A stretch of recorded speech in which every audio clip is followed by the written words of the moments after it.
Your money is rotting in that savings account. Right now, while you sleep, inflation is a silent thief stealing your purchasing power. And that safety you feel? It's a psychological trap programmed into you since childhood. Your bank is using your cash to build fortunes for their shareholders while paying you pennies. Today, I'm pulling back the curtain on the neuroscience of poverty brain and giving you a step-by-step playbook to break free. My name is Ben, and this is about to get uncomfortable. Let's start with brutal honesty. The national average savings account in February 2026 pays 0.4% interest annually. 0.4%. Meanwhile, inflation in January 2026 was 2.4%. Do the math. Your $1,000 today, it loses $20 of purchasing power every single year just sitting there. Over 5 years, that's $100 of buying power gone. And here's the part that should make you angry. Your bank takes your deposit and lends it to someone else at 20% interest on a credit card or 7% on a car loan. You're getting 0.4%. They're making 20%. You are being harvested. If your savings rate is lower than inflation, you aren't saving. You're paying a lazy tax to watch your money die. Banks call it safety. I call it financial anesthesia. You feel nothing while you're slowly bled out. The only exception? A 3 to 6 month emergency fund. Beyond that, every dollar sitting idle is a dollar you're volunteering to lose. So why do smart people make dumb money decisions? Your brain. If you grew up in a house where money was a source of constant stress, unpaid bills, arguments, eviction threats, your body was flooded with cortisol during your developing years. This physically reshapes your brain. Your amygdala, the brain's alarm system, becomes hyperactive. A 2013 study published in the Proceedings of the National Academy of Sciences found that childhood poverty is directly linked to increased amygdala activity in adulthood. Translation? Your brain treats a $400 car repair with the same panic response as a physical threat to your survival. At the same time, your hippocampus, which handles long-term planning, can actually shrink. A 2011 study in PLOS Medicine confirmed that financial hardship is associated with smaller hippocampal and amygdala volumes. You aren't bad with money. You're operating with a nervous system stuck in survival mode. Your prefrontal cortex, the planner, is trying to make rational decisions, but your amygdala is screaming, "Danger, hoard everything." This is poverty brain. And it's not your fault, but it is your responsibility to fix it. Poverty brain creates 2 spending patterns. Pattern 1, hoarding. You keep expired coupons, junk mail, broken appliances, and cash under the mattress because throwing anything away feels dangerous. You don't trust that resources will stick around. Pattern 2, the feast or famine loop. You get a tax refund or a bonus, and your brain screams, "Spend it now before it disappears." Deep down, you don't believe you deserve stability, or you're terrified the money will vanish if you don't use it immediately. This is the opposite of delayed gratification, the actual engine of wealth.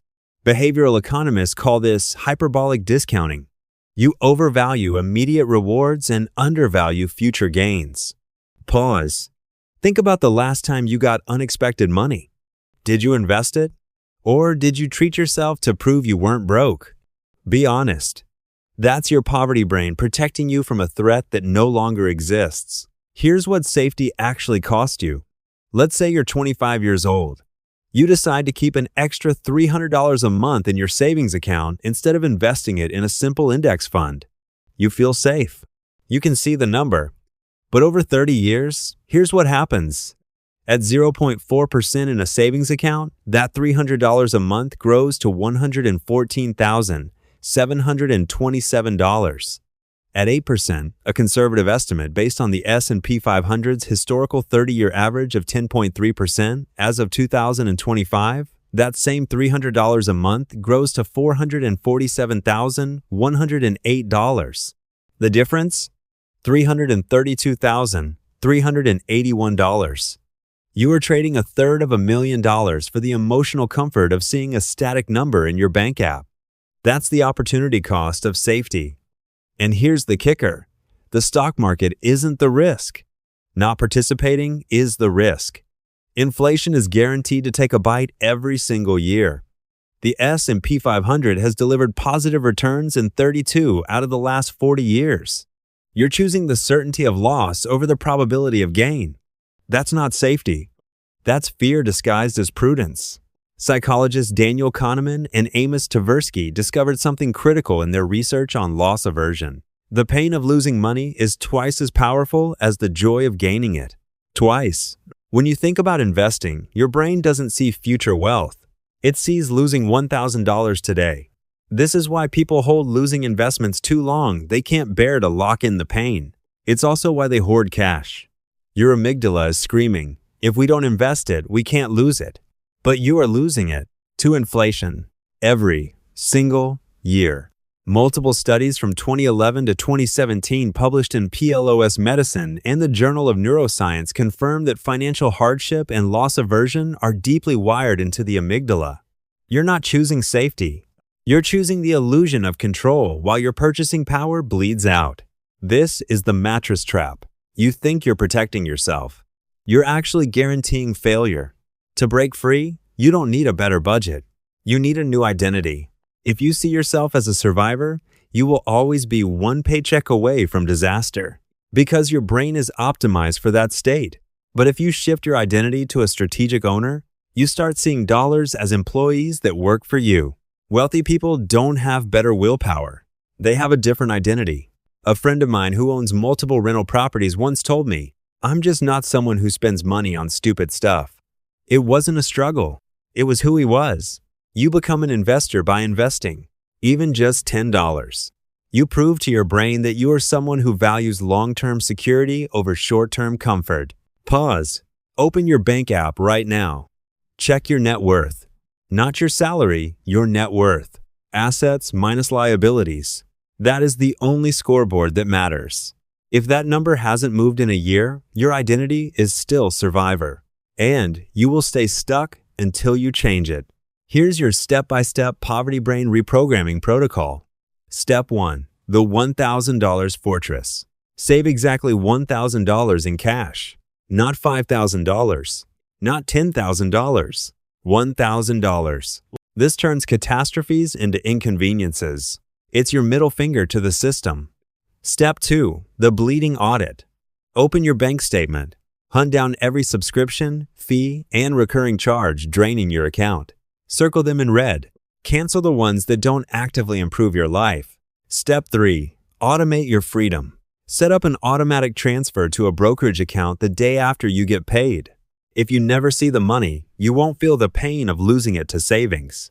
Start with $50, then $100, then $300. Step 4. The 3-fund portfolio. Don't try to be clever. Don't pick hot stocks.